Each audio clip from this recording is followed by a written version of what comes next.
Bapa.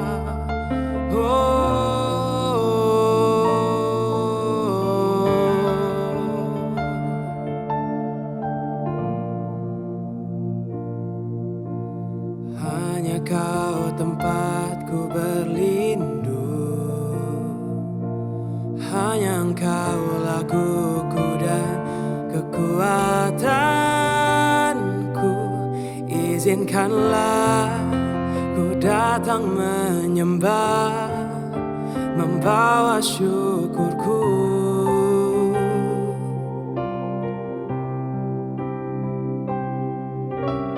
Hanya Kau tempatku berlindung, hanya Engkau lakuku dan kekuatanku. Izinkanlah ku datang menyembah, membawa syukurku.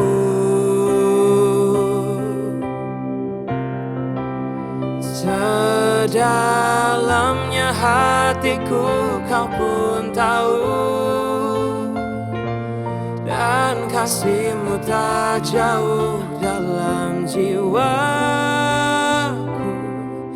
Di dalam kesesakan, di dalam kemenangan, ku tahu Engkau selalu bersamaku. Hanya Engkau tempat kami berlindung, Tuhan. Hanya Kau tempatku berlindung, hanya Engkau lakuku dan kekuatanku. Izinkanlah ku datang menyembah, membawa syukurku.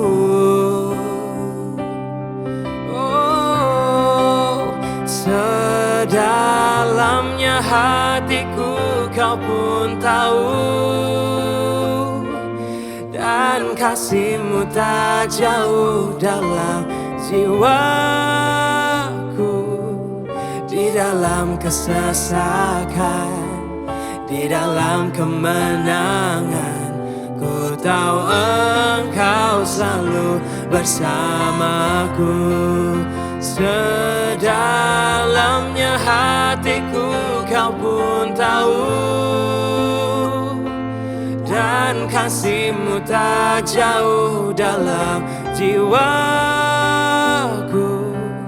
Di dalam kesesakan, di dalam kemenangan, ku tahu Engkau selalu bersamaku. Sedalamnya hatiku Kau pun tahu, dan kasih-Mu tak jauh dalam jiwaku. Di dalam kesesakan, di dalam kemenangan, ku tahu Engkau selalu bersamaku. Ku tahu Engkau selalu bersamaku. Ku tahu Engkau selalu bersamaku. Terima kasih Bapa. Haleluya. Oh Tuhan. Haleluya. Terima kasih Bapa. Oh, terima kasih Bapa. Haleluya. Haleluya. Oh,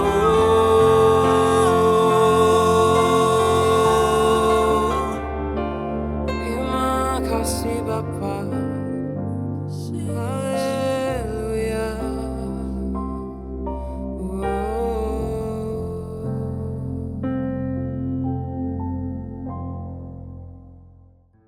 Salam jemaat Tuhan, kembali kita merenungkan firman Tuhan dalam Raise Up hari ini. Dan kita sampai kepada Ulangan pasal yang ke-23. Nah, kali ini Bapak Ibu bisa membaca semua urutannya, tetapi saya izinkan saya membaca ayat 21 sebagai pengantar kita. Dan dikatakan, apabila engkau bernazar kepada Tuhan Allahmu, janganlah engkau menunda-nunda untuk memenuhinya, sebab tentulah Tuhan Allahmu akan menuntutnya daripadamu, sehingga hal itu menjadi dosa bagimu. Nah, dalam Ulangan 23 ketika kita membaca, kita menemukan ini merupakan kumpulan peraturan tentang kehidupan keagamaan dan sosial. Semua sudah diatur begitu detail agar apa? Kehidupan umat Israel itu akan berbeda dari kehidupan bangsa-bangsa yang lain. Nah, ada dua macam peraturan yang diberikan di sini, yaitu secara individual dan secara komunal atau bersama-sama. Nah, peraturan individual itu berkaitan dengan yang disebut kekudusan diri, seperti kelayakan seseorang untuk masuk ke dalam jemaat Tuhan, itu di dalam ayat 1 sampai yang ke-7, ya. Ketahiran perkemahan ayat 9 sampai 14, terus kemudian perihal tentang persundalan ayat 17 sampai 18, perihal tentang nazar itu ayat 21 sampai 23. Sedangkan peraturan komunal berkaitan dengan kekudusan dan komunitas secara keseluruhan. Jadi umat Israel pada waktu itu seperti apa halnya perlindungan hak budak ayat 15 sampai 16, hukum tentang riba ayat 19 sampai 21, ataupun tentang perlindungan terhadap orang miskin ayat 24 sampai 25. Nah, Allah itu adalah Maha Kudus. Oleh karena itu semua peraturannya pasti kudus. Karena itu juga tidak ada seorang pun yang bisa mencapai standar yang tinggi dari Allah ini. Tapi syukurnya standar itu telah digenapi di dalam anaknya yang tunggal, yaitu Yesus Kristus, melalui karya penebusannya. Sehingga kita setiap orang yang percaya di dalam namanya bisa menjadi umat yang kudus. Dan ingat Bapak Ibu, kita sudah dikuduskan dan kita saat ini statusnya menjadi umat yang kudus. Namun bukan berarti tidak ada prinsip yang dapat kita terapkan dari teks ini. Setidaknya ada 3 poin yang dapat menjadi pembelajaran bagi kita. Yang pertama adalah kehidupan manusia tidak hanya berkaitan dengan keagamaan, namun juga kebajikan sosial. Ini adalah saran untuk kita bisa menjadi berkat bagi anggota gereja seumpama, terus kemudian keluarga dan juga masyarakat. Nah, contoh yang terkecil misalkan apa? Kita menolong orang yang mengalami kesusahan, siapapun mereka. Terus kemudian kita mengadakan gotong royong, membersihkan lingkungan, dan lain sebagainya. Nah, kedua, peraturan dari Allah adalah sempurna. Nah, jika kita mentaatinya dengan setia, maka dunia ini akan terjadi seperti serasa surga, saudara. Nah, karena sumber ajaran Tuhan Yesus itu pusatnya adalah kasih, kebenaran, dan pengampunan. Dari disinilah kita bisa merasakan bahwa seolah dunia ini adalah surga. Yang ketiga, Allah itu peduli akan kekudusan individual maupun secara komunal. Nah, ada 2 hal yang kita membaca dari peristiwa ini yang menimbulkan murka Allah dalam perjanjian lama. Yaitu apa? Pertama adalah penyembahan terhadap berhala. Dan yang kedua, ketidakadilan sosial. Ini yang seringkali memunculkan satu amarah yang besar dari Tuhan kepada bangsa Israel. Karena itu, janganlah kita terlalu menitik beratkan kehidupan keagamaan atau ritual liturgi gerejawi kita. Kita harus bisa keluar dari tembok gereja, saudara-saudara. Kita harus menghidupi iman kita lewat keadilan di dalam keseharian hidup kita. Nah, dengan begitu kita bisa menjadi pribadi yang tak hanya spiritual yang baik, tetapi juga penuh belas kasihan dengan saudara-saudara yang ada di sekeliling kita. Dan ini terrefleksi dalam kepedulian sosial kita setiap hari. Mari kita terus menjadi berkat di sekeliling kita. Dan kita tahu bahwa dunia ini tidak sedang baik-baik. negara kita juga tidak sedang baik-baik kan. Kalau toh pun orang lain tidak melakukan, kita mulai dari diri kita. Kita menerapkan keadilan sosial itu. Mari kita berdoa. Kami bersyukur melalui karya penebusan-Mu, kami sekarang telah dikuduskan. Ajar kami untuk menjaga keseimbangan hidup, baik dalam rohani dan sosial. Kami mengingat bahwa Engkau sangat murka dengan pelacuran rohani atau penyembahan ilahi, penyembahan ilah lain, dan atas ketidakadilan sosial. Biarlah kami belajar Tuhan untuk memberi hidup dan selalu dengan hati bijak, selalu bertindak adil untuk semua orang, membela orang-orang yang lemah, belajar untuk selalu menepati janji yang kami katakan kepada Engkau.